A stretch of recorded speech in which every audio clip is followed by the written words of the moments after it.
Ya, Assalamualaikum warahmatullahi wabarakatuh. Balik lagi di channel YouTube Afif Safi, pakar bola momentaris sepak bola dengan kesotauan. Sebelumnya pasti gue selalu ngucapin terima kasih buat lu yang udah like, komen, dan subscribe channel YouTube gue. Di subscribe, di like, dan komen, apalagi di share.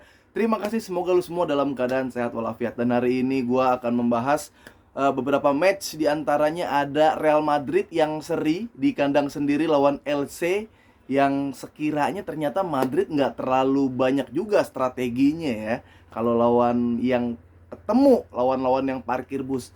Barcelona yang masih gitu-gitu aja, yang kayaknya masih konvensional, ketinggalan zaman nih dalam sepak bola era modern kayak sekarang. Dan ada beberapa match yang ya gue nonton tapi nggak gue sampai catet pertandingannya, nggak sampai gue secara detail gue pahamin. Antara MU lawan West Ham, gol yang ada yang bilang golnya berbau offside, tapi pas dilihat VAR ternyata nggak offside, dan yang offside ternyata menitnya. Menit 93 tapi golnya di 93 lebih. Jadi 90 menit, 3 menit tambahan waktu, golnya di menit ke 3 lebih. Nah, dan sebelum bahas lebih dalam lagi, gue mau kasih tahu kalau gue tuh punya podcast bola banget yang bernama Podcast Boba di aplikasi Noise bareng Jerry Arvino, temen gue, komentator Liga 1, sportcaster yang sekarang lagi naik daun nih. Jadi apa aja lagi dikomentarin sama dia, jadi komentator berbagai bidang olahraga. Itu ada di aplikasi Noise, Noice. Nih aplikasinya nih. Nih yang warna kuning, aplikasi Noise, tinggal diklik, banyak podcast di sana. Ada Habib Jafar, ada Musuh Masyarakat, ada Muslim, ada Uus, ada Diki, banyak lah ya. Nih podcast Boba, ada episode terbaru yaitu tentang segmen gila, gimana kalau tentang Ozil yang akan pindah ke Rans, gimana kalau Schneider waktu itu jadi ke PSS Sleman. Nah, ini dia podcast bola banget, podcast Boba di aplikasi Noise. Dan gue juga mau kasih tahu kalau podcast Boba juga punya komunitas, punya keluarga yang tergabung di grup Telegram. Ini dia nih, jadi Telegram khusus seputar membahas sepak bola. Dan udah pasti bukan orang yang aneh-aneh, karena yang kalau masuk tapi aneh, bocil yang nggak tahu apa-apa, kita langsung kick. Karena ini diskusi sehat, debat yang bener-bener seru, info-info menarik seputar berita-berita underground sepak bola. Dan wah, pokoknya banyak banget lah. Ada MPL juga, kita main setiap minggunya, dan ada hadiah di akhir season. Dia podcast Boba PSBB, para sohib Boba.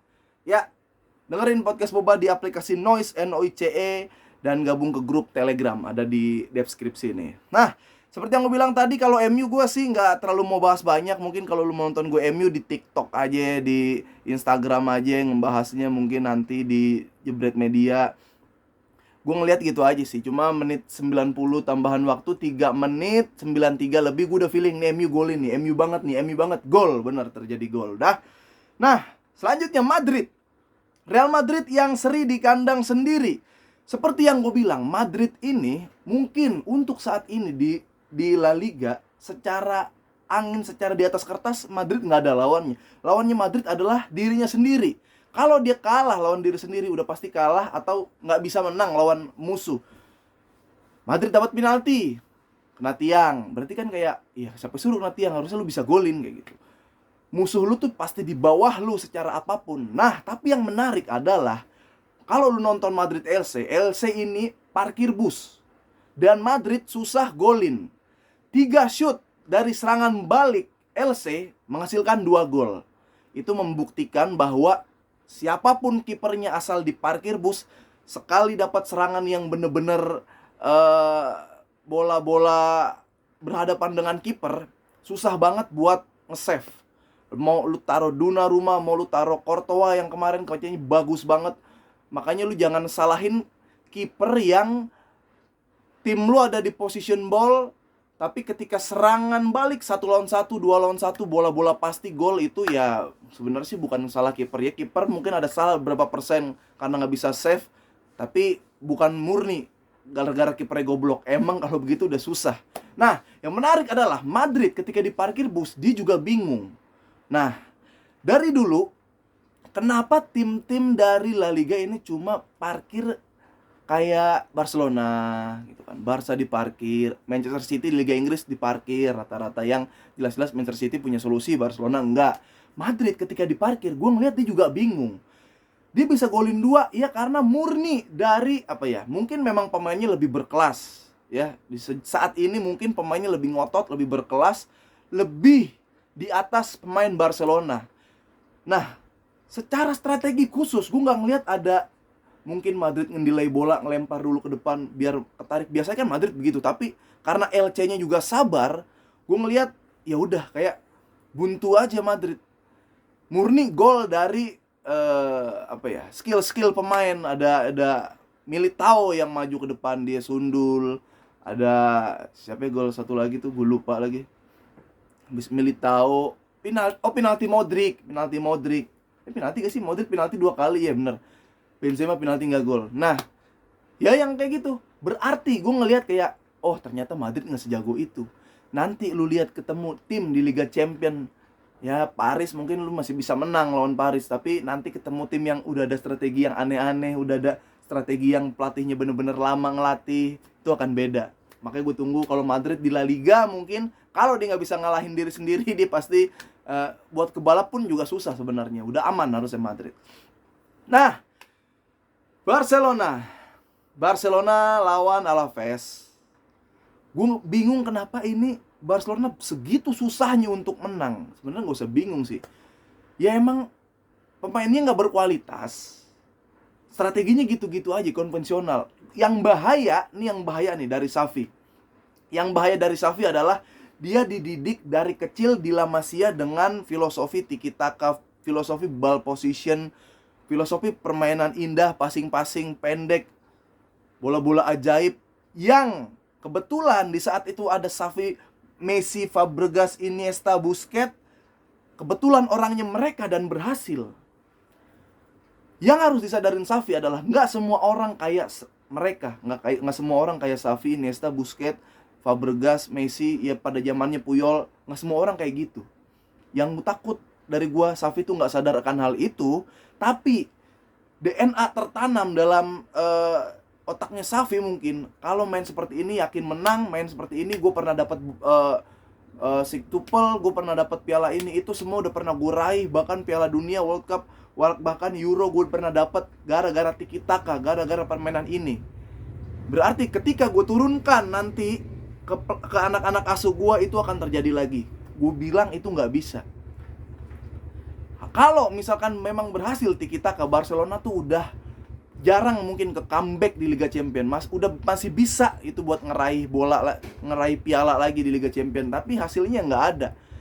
Itu yang gue bilang, kalau misalkan Xavi menanamkan itu di Barcelona, Barcelona auto konvensional, Barcelona auto ketinggalan zaman dari sepak bola modern. Madrid aja yang pemainnya kualitasnya mungkin lebih bagus di atas Barcelona, ketemu parkir aja dia bingung, apalagi Barcelona ketemu parkir udah pasti dia nggak punya solusi. Bola-bola ajaib, bola-bola atas pun mungkin sekarang Barcelona gol lebih banyak dari sundulan, tapi ya lu tahu sendiri Barcelona kayak nggak punya pala. Itu yang gue takut dari Xavi adalah dia masih menanamkan kalau DNA filosofi tiki taka itu masih berhasil. Dia nggak sadar kalau pemain yang diasuh kemampuannya nggak sama kayak Xavi dan Iniesta. Terus diulang-ulang, Barcelona nggak dapat apa-apa, itu bahaya. Xavi harus melek sama dunia, Xavi harus ngelihat sepak bola modern kayak gimana, Xavi harus tahu gimana strategi-strategi kalau misalkan ada plan-plan yang udah buntu. Itu yang harus dilakukan Barcelona. Karena ya udah. Sekarang kita ke pemainnya. Kalau lu nonton Just Talk, mungkin gue sepakat pemain yang masih layak main Ter Stegen, Pedri, sama si Araujo. Selebihnya gue nggak tahu. Bahkan Van de Boer bilang Frenkie de Jong, walaupun golin ya tadi ya, Frenkie de Jong ini udah kehilangan jati diri, kehilangan semangatnya. Kehilangan semangat, gue gak tahu karenanya apa, mungkin ngelihat Gavi, Gacor, ngelihat Nico yang mulai kayak bisa ngegeser, jadi kayak kehilangan ritme, kehilangan gairah, kata si siapa ya? Van de Boer. Tapi kalau gue ngelihatnya emang dia tuh kadang suka males turun, entah terlalu jauh jarak tempuh atau ke depan terlalu jauh sehingga mundur malas, Busquets mati di tengah. Ya kira-kira itu yang terjadi di Barcelona. Bener-bener kayak pemain banyak yang cedera, masa jati diri yang kritis, tiki taka udah ketebak, ball position menang jadi kelihatan ngoper-ngoper doang, nggak bisa manfaatin punya striker, nggak punya support system buat goal gather, nggak ada semua di Barcelona. Dia punya back yang lemah, Ter Stegen lututnya udah sakit-sakit, Jordi Alba mainnya udah ngaco, Des tetap kayak ikan lele digetok atau nggak kayak curut abis keinjek mainnya. Ricky Puig jangan diomongin lagi mendingan. Salah satu hal yang positif dari Xavi adalah tidak memainkan Ricky Puig. Berarti udah 4 pertandingan Ricky Puig nggak main. Itu doang yang gue setuju dari Xavi untuk saat ini.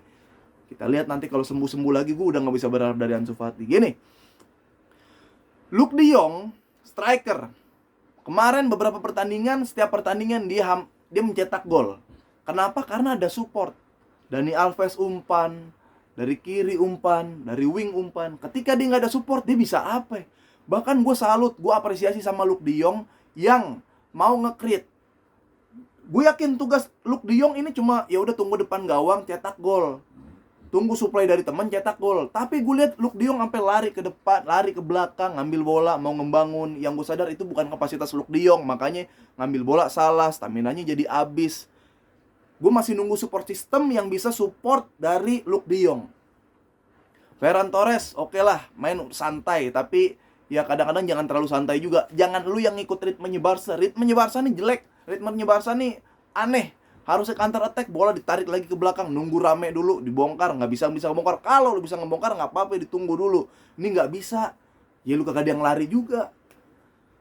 Abde main oke lah, egoisnya pun gue seneng. Kalau lu nggak suka Abde Maruk, gue malah suka Abde Maruk. Biarin ada pemain Maruk dulu, biarin ada orang yang nggak dengerin senior. Nggak semua kata-kata yang dibilang senior bener. Abde berani kayak gitu. Cuma memang Abde main masih nunduk, kayak Coutinho, tapi lebih jago Abde sih kalau gocek-gocekan. Kayak Coutinho main nunduk aja, gue nggak tahu dah. Ya selebihnya ya biasa-biasa. Jude Gla juga pemain biasa, belum kita lihat ya setahun 2 tahun perkembangannya.